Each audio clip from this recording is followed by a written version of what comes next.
October 27th, 2001. Belmont Park, Elmont, New York. Tiznow walked onto the track as the defending Breeders' Cup Classic champion, but that afternoon felt nothing like a normal title defense. The Breeders' Cup had come to New York only weeks after September 11th. The city was still grieving. The country was still shaken. Sports had returned, but nothing felt completely normal. Every cheer carried something heavier behind it. Every flag, every anthem, every moment of silence reminded people that this was not just another championship day. And then there was Tiznow, a big California-bred colt with a strange running style, a stubborn personality, and a reputation for making everything difficult before somehow finding a way to fight. He was already a Breeders' Cup Classic winner. He had already beaten one of the best fields in America the year before. But in 2001, he came to Belmont Park with questions around him. He had not dominated the season. He had not looked unbeatable. He had returned from setbacks, run below expectations, and arrived at the Classic facing some of the best horses in the world. Across from him was Sakhee, a powerful European star who had recently won the Prix de l'Arc de Triomphe by 6 lengths, one of the most important races in the world. Sakhee was not some unknown foreign challenger. He was brilliant, dangerous, and coming into the Classic like a horse ready to prove that Europe could take America's biggest dirt race. Tiznow was trying to do something no horse had ever done. Win the Breeders' Cup. Classic twice. The first one had been hard enough. The second looked almost impossible. When the race began, Tiznow found position near the front, just as he often did. He was not a horse who came flying from the back with one dramatic move. His greatness was more physical than that. He put himself into the race, made his rivals deal with him, and then forced them into a fight. But as the field turned for home, the fight became terrifying. Sakhee came to him on the outside. Albert the Great was battling on the inside. Tiznow was between them, squeezed into the hardest part of the race, being asked to hold off a European champion on one side and a tough American horse on the other. The stretch at Belmont seemed to go on forever. Tiznow was not drawing away. Sakhee was right there, matching him stride for stride. For a moment, it looked like Tiznow might lose. Chris McCarron kept riding. Tiznow kept digging. Sakhee kept coming. The crowd roared, and Tom Durkin's call began rising with the moment. This was no longer only about one horse trying to repeat. It was about a champion refusing to give up on a day when people desperately wanted something to cheer for. Near the wire, Tiznow pushed his head in front. He won by a nose. Durkin's call became part of racing history. Tiznow wins it for America. In that instant, Tiznow became the only horse to win the Breeders' Cup Classic twice. He had won it in 2000 at Churchill Downs, then defended it in 2001 at Belmont Park in one of the most emotional finishes the race had ever seen. His Hall of Fame profile describes him as the first horse to win consecutive runnings of the Breeders' Cup Classic, and that achievement still stands as the defining mark of his career. This is the story of Tiznow, the only horse to win the Breeders' Cup Classic twice, how a slow-developing California-bred overcame injury, doubt, and pressure, how he won the 2000 Classic in a fight with Giant's Causeway, and how 1 year later he returned to the same race and gave American racing one of its most unforgettable finishes. Tiznow was born on March 12, 1997, in California. He was bred by Cecilia Straub Rubens, and he came from a family that had already given California racing something special. His sire was C's Tizzy, and his dam was C's Song. He was not a Kentucky sail ring superstar from one of the most fashionable commercial families. He was a California-bred, And that label mattered because in American racing, Kentucky-breds often get treated as the default source of champions. Tiznow had to earn respect a different way. He was big, strong, and physically impressive, but he was not an early superstar. Some horses announced themselves immediately. Tiznow did not. His career began slowly, and before he could become famous, he had to deal with physical problems that delayed his development. As a young horse, Tiznow suffered a fractured bone in his left front leg. That injury pushed his career back and made patience necessary. For a horse with size and ability, waiting can be frustrating, but it also allowed him to grow into himself. His trainer, Jay Robbins, did not force him into a rushed 2-year-old campaign. Tiznow would have to come along later. That slow beginning is important because when people remember Tiznow, they often remember the warrior in the stretch, the horse who fought giants Causeway and Sakhee to the wire. But before that, he was a horse whose career did not explode right away. He had to be managed, developed, and given the chance to mature. His first race came in April 2000 at Santa Anita Park. He finished 6th. It was not the start of a legend, at least not on paper. There was no instant domination, no perfect debut, no feeling that racing had just seen the next horse of the year. He was a talented horse, still learning what he was. In his second start, he finished 2nd. Then, in his third start at Hollywood Park, Tiznow won for the first time. That win was the beginning, but it was still not enough to make him a national star. He was already 3 years old, and most of the attention in the division had gone elsewhere. The Kentucky Derby had already been run. The Triple Crown Trail had moved without him. Horses who miss that spotlight often have to find another way to become important. Tiznow found his way in the summer. On July 1, 2000, he won the affirmed handicap at Hollywood Park. That victory showed he was more than a late-starting maiden winner. He had real ability, and now he was entering stakes company with purpose. Then he ran in the Swap Stakes and finished 2nd to Captain Steve. That loss mattered because it showed both the promise and the unfinished nature of Tiznow. He was good enough to run with strong horses, but he was not yet the complete champion he would later become.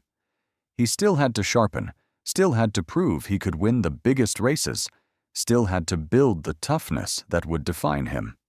In August, he ran in the Pacific Classic at Del Mar. That was another major test. The Pacific Classic was one of California's biggest races, and Tiznow was facing older horses at 1.25 miles. For a 3-year-old who had started his career late, it was a serious assignment. He finished 2nd to Skimming. Again, it was not a failure. It was part of the development. Tiznow was still moving toward something, even if the national racing public had not fully understood it yet.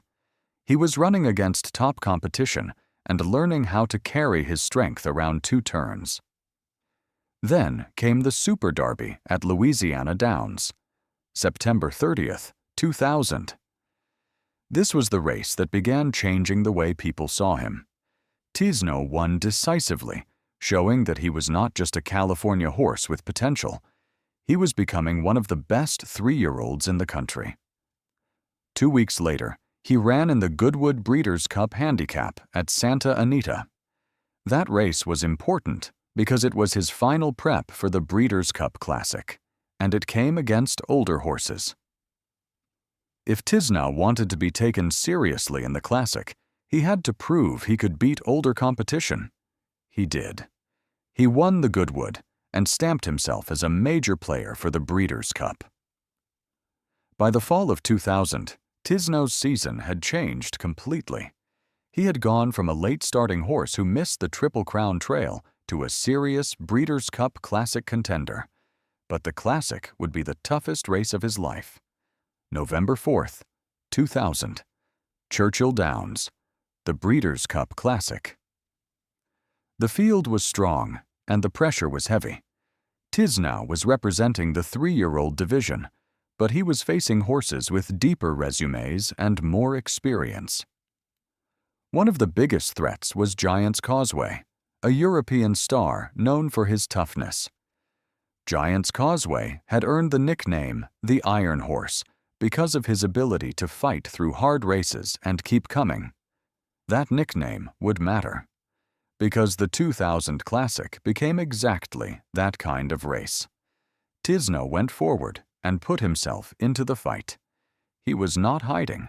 He was not waiting for luck. He ran like a horse prepared to make the others beat him honestly. When the field turned for home, the race became a battle between Tiznow and Giant's Causeway. The European star came after him with everything he had. Tiznow had the lead, but Giant's Causeway was not going away. He was known for fighting, and now he was doing exactly that, pushing Tiznow all the way through the stretch. Chris McCarron rode Tiznow hard. Giant's Causeway kept attacking. The wire was getting closer, but neither horse was giving in. At the finish, Tiznow held on by a neck. He had won the Breeders' Cup Classic. That victory made him the first California-bred to win the Classic and transformed his career. The horse who had not even raced it too, who had started his 3-year-old season quietly, who had missed the Derby entirely, had ended the year by winning the biggest race in America. And the season was not just rewarded with applause. Tiznow was named 2000 Horse of the Year and Champion 3-year-old Male. That is how quickly racing can change when a horse peaks at the right time. In April, Tiznow had finished 6th in his debut. By November, he was Horse of the Year. But winning the Breeders' Cup Classic once is different from coming back and trying to win it again. The Classic is not like a race a horse can easily own. It moves from track to track. The fields change. New champions arrive. Older horses develop. 3-year-olds become stronger. Turf stars try dirt. Foreign horses ship in. Injuries and form changes can alter everything. No horse had ever won it twice. Tiznow would try. His 2001 season began with expectation. He was no longer the horse trying to prove himself. He was the defending Classic winner, the reigning Horse of the Year, and every race now carried the burden of that title. He started the year by winning the San Fernando Breeders' Cup Stakes at Santa Anita. Then he finished 2nd in the Strub Stakes. Then came the Santa Anita Handicap, one of California's most important races. March 3rd, 2001. Tiznow won the Big Cap. That victory showed that he was not only a one-race champion from the previous fall, he could come back as an older horse and win one of the major handicap races in the country. At that moment, the idea of another Breeders' Cup Classic run seemed very real. But then his season became complicated. Tiznow dealt with physical issues and missed time. When he returned in the Woodward Stakes at Belmont Park in September, he finished 3rd. It was not a terrible race, but it was not the kind of performance people expected from the defending Classic winner. Then he ran in the Goodwood at Santa Anita, the same race he had won before the 2000 Classic. This time, he finished 3rd again. That created doubt. The 2000 version of Tiznow had looked like a horse rising at exactly the right time. The 2001 version looked more vulnerable. He was still talented, still dangerous, still respected. But he was not coming into the Classic with the same clean momentum. And the 2001 Breeders' Cup Classic field was loaded. There was Aptitude, winner of the Jockey Club Gold Cup. There was Albert the Great, a tough American horse who loved being involved in the pace. There was Galileo, the Epsom Derby and Irish Derby winner, one of Europe's most famous 3-year-olds. And then there was Sakhee. Sakhee was the horse who made the field feel international and dangerous. He had won the Prix de l'Arc de Triomphe by 6 lengths only weeks earlier. The Arc is one of the most prestigious races in the world, and Sakhee had not simply won it. He had dominated it. Now he was coming to America to try dirt in the Breeders' Cup Classic. If he handled the surface, he could be terrifying. That was the challenge waiting for Tiznow. But the race meant more than usual because of where and when it was run.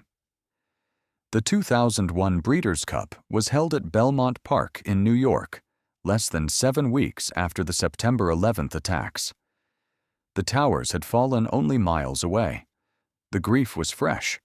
The city was still wounded, and the entire country was still trying to understand what life looked like after that morning. Sports do not heal everything. A horse race cannot erase tragedy. But sometimes sports give people a place to gather, to breathe, to feel something together again. That is what the 2001 Breeders' Cup became. It was not just a championship event. It was a public return to emotion, noise, competition, and shared attention. Tiznow entered that setting as the defending American champion. He had not asked for the symbolism. He was just a horse. But by the time the Classic reached the stretch, the symbolism was impossible to miss. October 27, 2001. Belmont Park, the Breeders' Cup Classic. When the gates opened, Albert the Great went forward. Tiznow placed himself close to the pace. Sakhee was nearby, traveling strongly. The race began to take shape as a test of toughness, positioning, and timing. Tiznow was not the kind of horse who could wait forever and produce a single lightning strike. He needed to engage. He needed to be part of the fight. McCarron knew him well enough to understand that. Tiznow was big, honest, and stubborn, but he could also lose focus. He needed to be kept interested. He needed to know he was in a battle. As the field moved down the back stretch and into the far turn, Tiznow remained in range. Sakhee was still moving with danger. Albert the Great was still fighting. The others were trying to position themselves for the final run. Then they turned into the stretch. The race became everything it had promised to be. Tiznow was in the middle. Albert the Great battled on the inside. Sakhee came on the outside. For a moment, Tiznow looked trapped between 2 horses and 2 histories. On one side was a tough American rival who refused to fold. On the other was a brilliant European champion trying to take the Classic away. Sakhee seemed to have momentum. He drew even with Tiznow near the 16th pole, and at that moment, the repeat looked like it might slip away. Tiznow had already done the impossible once by winning the Classic in 2000. No horse had ever won it twice. Now, with the wire approaching, he had to find something that most horses do not have left. McCarron kept asking. Tiznow kept fighting. He did not surge away. He did not make the race easy. That was never his style in his biggest moments. He made the finish a struggle, and then he outstruggled the horse beside him. Sakhee would not go away. Tiznow would not let him pass. The closer they got to the wire, the more the race felt less like a simple championship and more like a test of will. Then Tiznow pushed his head in front. At the wire, he won by a nose. For the 2nd year in a row, he had won the Breeders' Cup Classic. Tom Durkin's call gave the moment its lasting words. Tiznow wins it for America. That line is remembered because it fit the emotion of the day. It was not just that an American horse had beaten an international field. It was where it happened, when it happened, and how it happened. A horse who looked beaten found a way to fight back in New York, in front of a crowd that desperately needed something to feel good about. Tiznow's 2001 Classic was not the biggest margin. It was not the easiest win. It was not the cleanest path. But it may have been the most emotional Breeders' Cup Classic ever run, and it gave Tiznow something no horse before or since has matched: 2 Breeders' Cup Classic victories. The first one made him a champion. The second made him unique. After the 2001 Classic, Tiznow was retired. His final record was 15 starts, 8 wins, 4 seconds, and 2/3, with earnings of $6,427,830. He was named Champion Older Male of 2001, adding to his 2000 Horse of the Year and Champion 3-year-old honors. Those numbers are strong, but they do not fully explain him. Tiznow was not a horse people remember because he dominated every race by huge margins. He was not Secretariat widening by 31 lengths. He was not a perfect record horse like Personal Ensign or Black Caviar. He was not a long streak horse like Cigar. Tiznow's greatness came from 2 fights, 2 classics, 2 stretch battles, 2 times when a world-class rival came to him and he refused to let them by. That is what made him different. In 2000, Giant's Causeway looked like he might wear him down. Tiznow held him off. In 2001, Sakhee looked like he might go past him. Tiznow fought back. There is something powerful about a horse whose defining quality is not pure dominance, but resistance. Tiznow did not always make winning look smooth. He made winning look hard, and then he did it anyway. That made him compelling. He had quirks. He could be difficult. He was not always straightforward in training or racing. He sometimes needed encouragement, focus, and handling. But in the moments that mattered most, he gave everything. Chris McCarron understood that better than anyone. In both classic wins, McCarron had to ride through the fight, keep Tiznow engaged, and trust that the horse would respond when another rival came to him. That partnership became part of the legend. Tiznow was not a push-button champion. His rider had to know him, ask him, and sometimes convince him to keep reaching. Jay Robbins also deserves a major part of the story. Tiznow was not a simple horse to develop. He started late, dealt with injury, and had to be managed carefully through 2 championship seasons. Robbins did not train a horse who arrived fully formed and easy. He shaped a big, talented, difficult colt into a champion capable of peaking on the biggest day twice. That is rare. The Breeders' Cup Classic is designed to be difficult to repeat because the sport changes every year. A horse must stay sound, stay in form, return to the same level, face a new field, and handle a new set of circumstances. Winning once requires talent and timing. Winning twice requires something deeper. Tiznow had that. He also carried the pride of California breeding. Like Best Pal before him and California Chrome after him, Tiznow showed that a California-bred could stand at the top of American racing. His career earnings made him one of the richest California-breds of all time, and for years he held that distinction before California Chrome passed him. But Tiznow's legacy did not end on the racetrack. After retirement, he went to stud and became an important stallion. He sired major horses, including Well Armed, who won the Dubai World Cup, and Tourist, who won the Breeders' Cup Mile. His influence continued through his offspring, giving him a second chapter that many great racehorses never achieve. Still, no matter what he did as a stallion, the image people return to is the same. Belmont Park, October 27, 2001. Tiznow between horses. Sakhee on the outside. The wire coming. A country watching. And the defending champion somehow finding one last answer. That is why his story works so well. It is not only about being the only horse to win the Breeders' Cup Classic twice. It is about how he did it. He did not win the same race twice in easy, forgettable fashion. He won both times by fighting off horses who looked capable of beating him. The 2000 Classic gave him credibility. The 2001 Classic gave him immortality.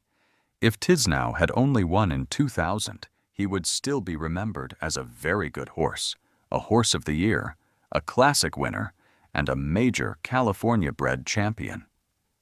But the second Classic changed the size of his legacy. It turned him from a champion into a one-of-one horse in Breeders' Cup history. That matters because the Classic is not just another race. It is often the race that decides championships. It brings together the best dirt horses in training and sometimes turf horses from overseas trying dirt for the first time. It is the race that ends seasons, creates Horse of the Year arguments, and defines legacies. Tiznow won it twice. No one else has. Not Cigar, not Skip Away, not Curlin, not American Pharaoh, not Flightline. Tiznow stands alone in that category, and the second victory came in a moment that gave it meaning beyond the record book. That is why the title should be simple and real. Tiznow, the only horse to win the Breeders' Cup. Classic twice. It does not need to exaggerate anything because the truth is already strong enough. The hook is not fake. It is history. One horse, two classics, two stretch battles, one unforgettable call. In racing, some horses are remembered for speed, some for beauty, some for perfect records, some for tragic losses. Tiznow is remembered for refusing to lose the same race twice when everything was on the line. He was not perfect. He was not always easy. He was not the horse who made every race look effortless. But when Giant's Causeway came to him at Churchill Downs, he fought. When Sakhee came to him at Belmont Park, he fought again. And when the 2001 Breeders' Cup Classic reached its final desperate strides, Tiznow gave racing a finish that still feels emotional more than 2 decades later. The race was close enough to be painful. The timing was heavy enough to make it unforgettable. The call was perfect enough to become permanent. Tiznow wins it for America. That was the moment his career became more than a list of wins. It became a memory. And that memory is why Tiznow still holds a place no other horse has taken. The only 2-time winner of the Breeders' Cup Classic, a California-bred who started late, overcame injury, won Horse of the Year, returned with doubts, and found one last inch when the entire race was on the line. Tiznow did not just win the Classic twice, he made both wins feel like battles. And in the second one, he gave American racing one of the most powerful finishes it has ever had.